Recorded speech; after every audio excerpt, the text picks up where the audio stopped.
રોજકાના કાકાભાઈ આ પ્રસંગ રાજકોટની સાથે થોડો રિલેટેડ છે એટલે મારે યાદ કરવો છે. અહીંયા પૂજ્ય બાપુ સ્વામી બેઠા છે, એમના માધ્યમે સુંદર મજાનું 2 વર્ષ પહેલા હરિમંદિરનું નિર્માણ થયું. તો આ રોજકાના કાકાભાઈ સ્વામિનારાયણ ભગવાનમાં અનન્ય એને પ્રેમ, અનન્ય નિષ્ઠા, અનન્ય નિશ્ચય.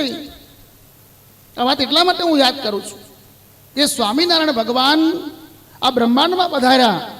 વાલે કળી મધ્યે અતિ કરુણા કરી, ધરી દ્વિજ કુળ રે ગુણ નિધિ અવતાર. એ સ્વામિનારાયણ ભગવાન પધારીને 49 વર્ષ સુધી રહ્યા અને મંદિરોની સ્થાપના, આચાર્ય પદની સ્થાપના, શાસ્ત્રોની રચના, આ મુખ્ય જે કાર્યો એ પૂર્ણ થયા, ધર્મનું સ્થાપન થયું. અને પછી મહારાજે નક્કી કર્યું કે હવે મારે આ પંચભૌતિક શરીર છોડીને અક્ષરધામમાં જવું છે. એટલે મહારાજનું જે વિચરણ હતું એ વિચરણ એ પ્રાયઃ બંધ કર્યું. સ્વામિનારાયણ ભગવાનની છેલ્લી 2 મુલાકાત, એમાં એક 1886 ફાગણ સુદ પાંચમના દિવસે સ્વામિનારાયણ ભગવાન રાજકોટમાં પધાર્યા. અંગ્રેજ ગવર્નર સર માલ્કમનો પત્ર આવે અને મહારાજ એક પત્ર મળે, મહારાજ ઇગ્નોર કરે છે. બીજો પત્ર જ્યારે આવ્યો છે, મહારાજે સંતોને હરિભક્તોની સાથે પરામર્શ કર્યો છે.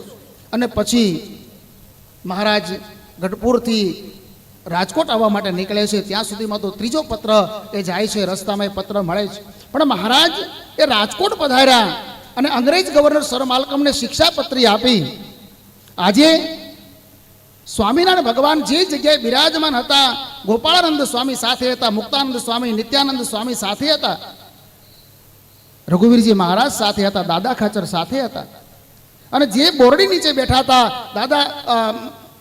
દાદા ખાચર વગેરે સત્સંગીઓની સાથે, અને જ્યાં સ્વામિનારાયણ ભગવાને અંગ્રેજ ગવર્નર સર માલ્કમને હિતના ઉપદેશો આપ્યા છે, એ જગ્યાએ ગોપાળાનંદ સ્વામીની પાગમાં કાંટો ભરાય.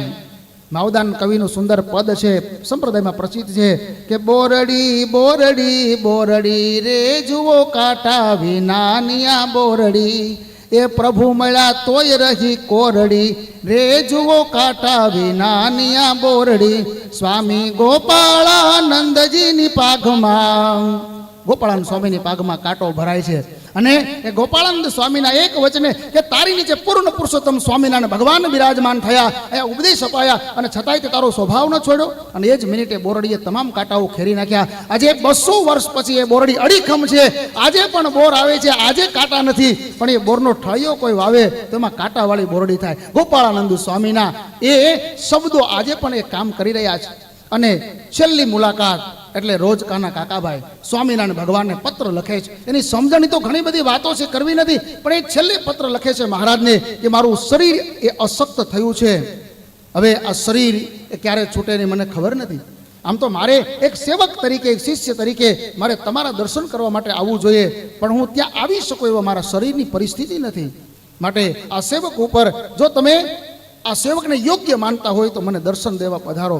અને સ્વામિનારાયણ ભગવાન રોજકા કાકાભાઈને દર્શન દેવા ગયા હતા. આ છેલ્લી સ્વામિનારાયણ ભગવાનની મુલાકાત.